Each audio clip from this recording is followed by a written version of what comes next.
While Nigerians, especially students, are still reeling from the impact of the ongoing ASUU strike, the threat of another strike by a critical association looms. Resident doctors in the country have, since its July the 30th two-week strike ultimatum, have been meeting with the federal government to implement all the agreements it had with the association, or it will embark on an indefinite strike. After negotiations began, it became clear that issues would not be resolved before the expiration of the 2 weeks. So the doctors agreed to take action until after its extraordinary next meeting, which held from the 19th to the 21st. Addressing journalists after that meeting, the association decided to extend the ultimatum by another 2 weeks in hopes that government will play ball. But it's a week after, and the extension has yielded no result. NARD still insists that the government must meet all its demands. Joining us via Zoom is the president of Nigeria Association of Resident Doctors, Dr. Godiya Ishaya. Good morning. Thank you for joining us on TVC Breakfast. Good morning, and thanks for having me on your show this morning. Right. Let's begin with the last conversation you had with the federal government.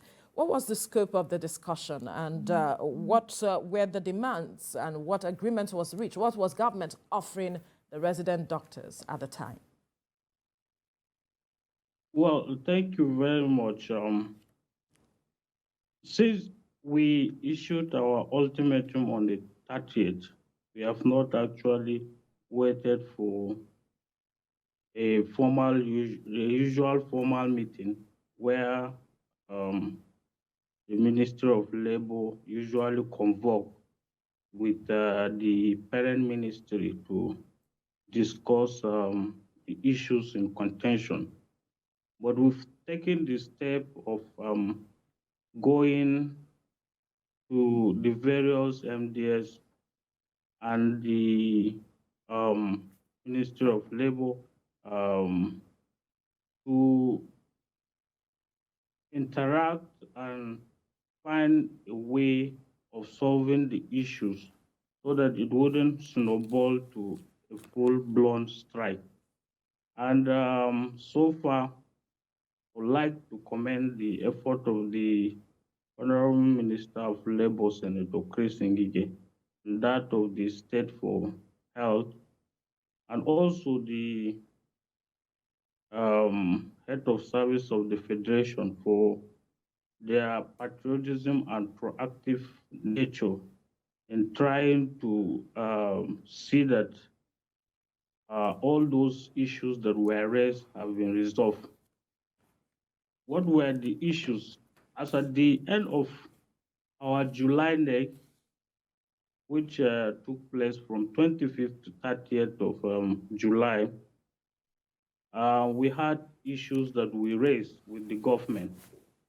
And those are issues that have been on ground for I can say, since we suspended our strike last year, except for the new one, which was the review of the medical residency training fund in line with the new DTA rate, which was a service-wide circular that was issued by the National Salaries, Income and Wages Commission. And when we raised those issues, we discovered that within the 2-week period we gave the government to act, there were some movement, or rather there were some actions which were being taken by those agencies involved, and those actions were positive, even though they were very slow. So we, at the extraordinary National Executive Council meeting in Ilorin, when we considered those issues, we felt that it was only reasonable that we give the government more time to see if they can carry through what they have started and implemented. And so far, largely, the problem we are having is that of payment, and it's because of the inability of the Ministry of Finance to approve those letters that have actually gone out from the various MDS involved to the Ministry of Finance. And once that is done, I think there may be no need. I wouldn't want to preempt the neck, but I think the decision, or rather those issues we raised, would be resolved before the expiration of the ultimatum. So that's our hope. And the issues are that of the implementation of the new hazard allowance that was circularized in December 22nd, 2021. Recall during the last strike, one of the cardinal issues we raised was that our members were being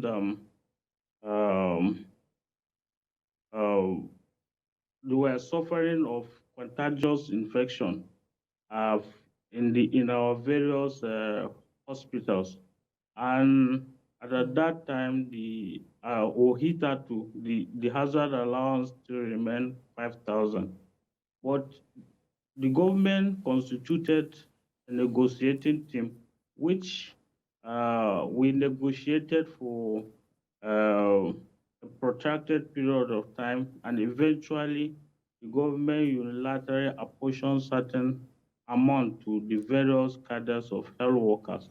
And ever since the secularization of that agreement, or rather that unilateral position of the government, the circular was yet to be implemented 7 months down the line. I was afraid that the fact that before the amount that was budgeted last year for the hazard allowance may be mopped up again because of the inability of the government to pay. So we had to raise the issue up. We had to take the issue up with the government to press on them that they should implement it before the year runs out. And so far, when we issued the ultimatum, we have seen that letter have been written to the Ministry of Finance to release those funds for the payment to those eligible health workers. And the issue of the state doctors also, Abia State have been owing our resident doctors almost, in fact, I usually get confused because whenever we are counting, they will make some payment, and then before you know it, it has accrued again. And I think from the record in our secretariat, they are owing our members 24 months in salary arrears. Dr. Shaya. There were promises that they were going to effect the payment, and they promised to pay 7 months. And we said, okay, since the government have agreed to pay 7 months, and also they asserted that they have actually made the payment. It was the issue of the bank. So we felt we could actually give more 2 weeks to see if truly the payment were made, because there wouldn't be delay beyond 2 months with the banks. All right, Dr. Ishaya, let's interrupt you a little bit, Dr. Ishaya. Can you hear me now? Dr. Yes, we can hear you, sir. Okay. You started by commending the Minister of Labor and the Head of Service for what they have done. But from all the complaints you have reeled out, it doesn't seem that you are happy with what the government has done. So how do you reconcile this commendation and complaint? Well, just as I said, it's still work in progress, and we are hoping that before the end of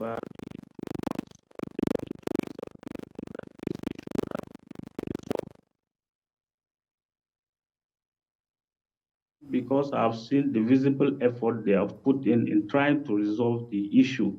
Like the issue we are having with the Ministry of Finance, based on the information we gathered, is like um, the minister was not on seat, and that was the reason why we are still having delay.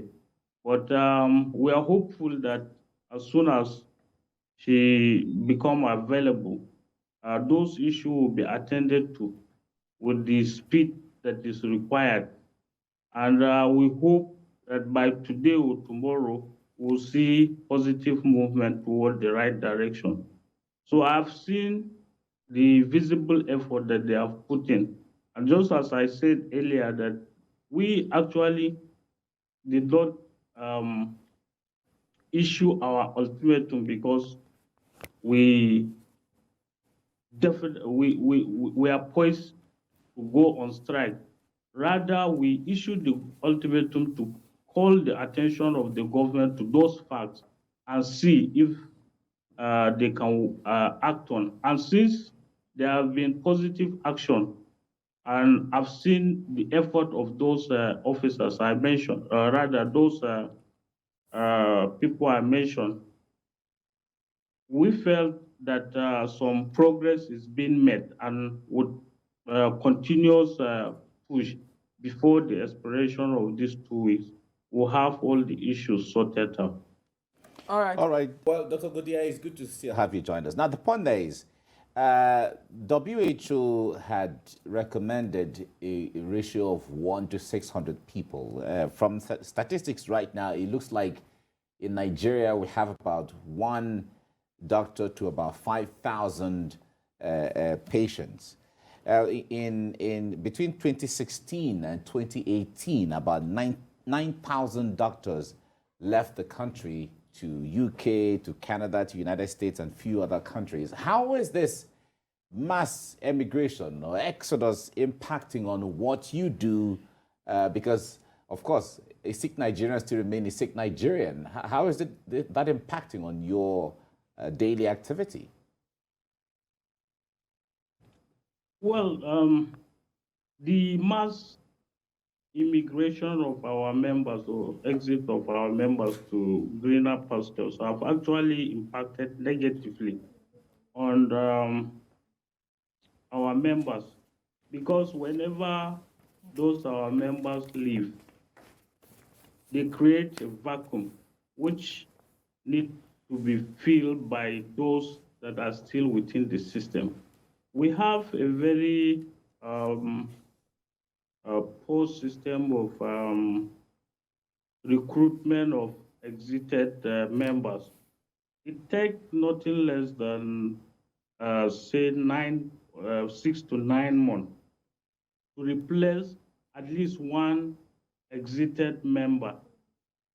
And because of that, our members the patriotic one who have decided to remain behind and continue to render services to the teeming patients we have had to suffer the brunt of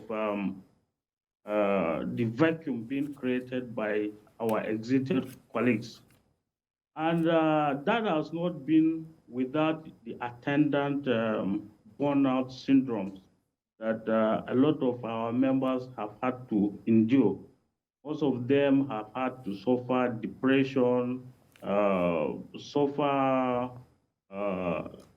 various degree of burnout syndrome.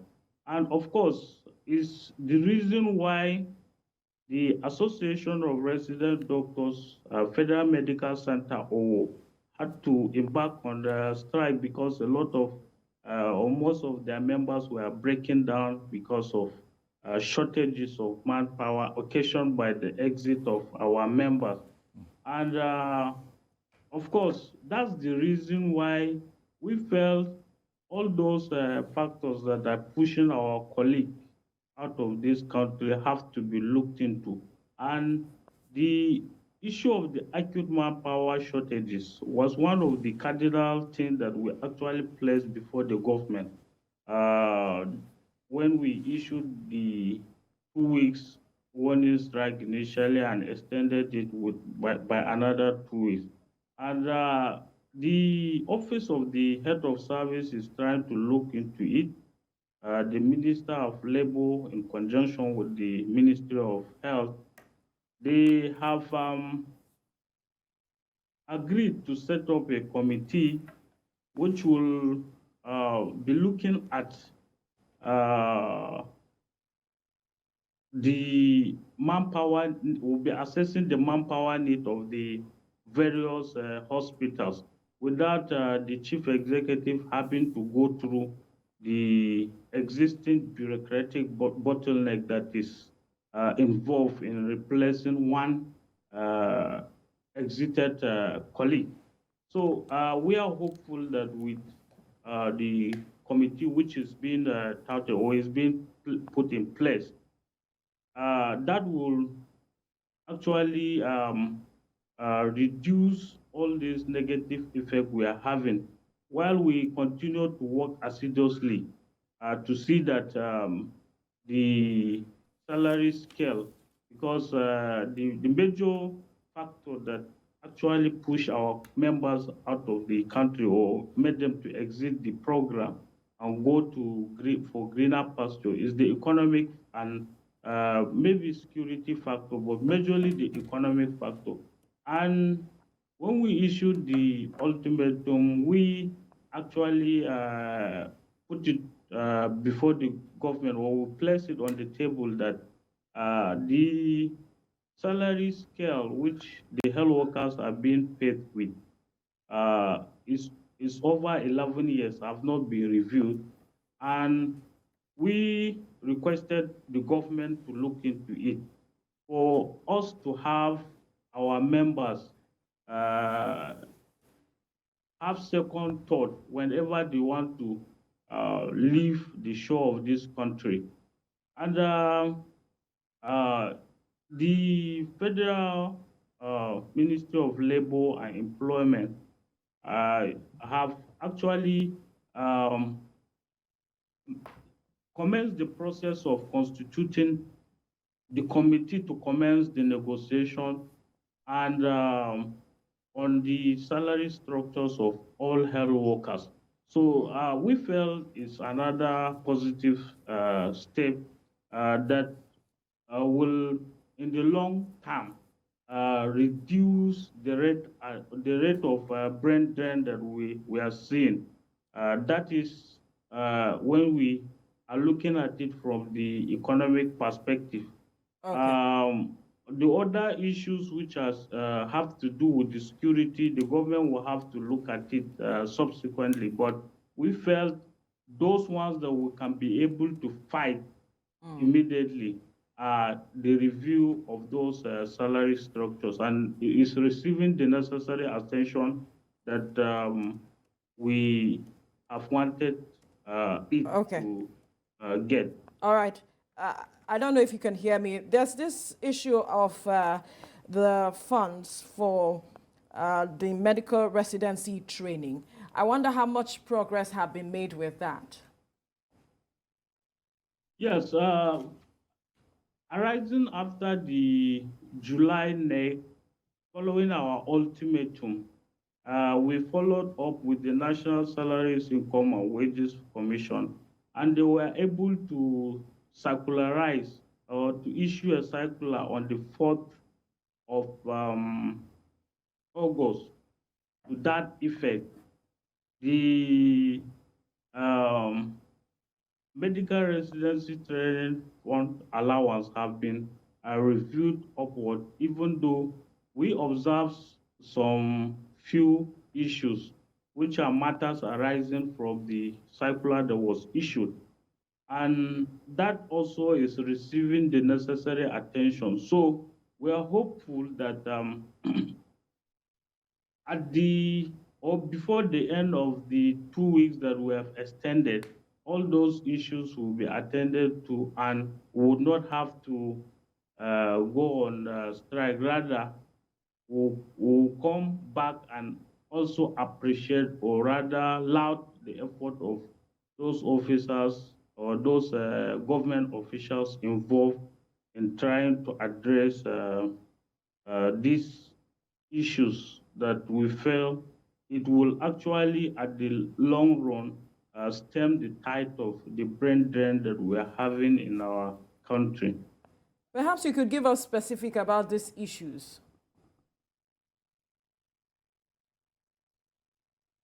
About which of the issues? With regards to the National Residency Training Fund, you said there were issues that were found in the circular, and we want you to perhaps give us specifics.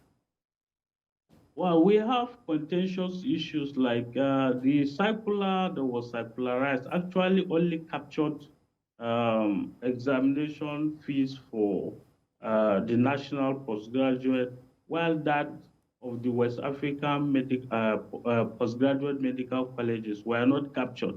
And of course, vast majority of our members are trained with the West African postgraduate medical colleges. And we have few with the national postgraduate medical colleges. So we wanted a template also that will reflect the costs associated with the West African postgraduate medical colleges to be captured in the circular. And we have sent in our matters arising, and it's been worked on. I'm putting it on TCB. Will it disturb the... Also, there was issue we also observed regarding the payment. The circular actually mandated the IP's office to remit our examination fees to the examination body. And when we put it side by side with the provision of the law of the Medical Residency Training Act, which stipulated that all monies accruable to the resident doctors should be paid to the resident, we felt that was in clear violation of the position of the Act. And we have raised that issue also for consideration. Dr. Ishaya, we have to leave the conversation here now. We have run out of time. We must thank you, President of Nigerian Association of Resident Doctors, for speaking with us. Thank you. Thank you very much.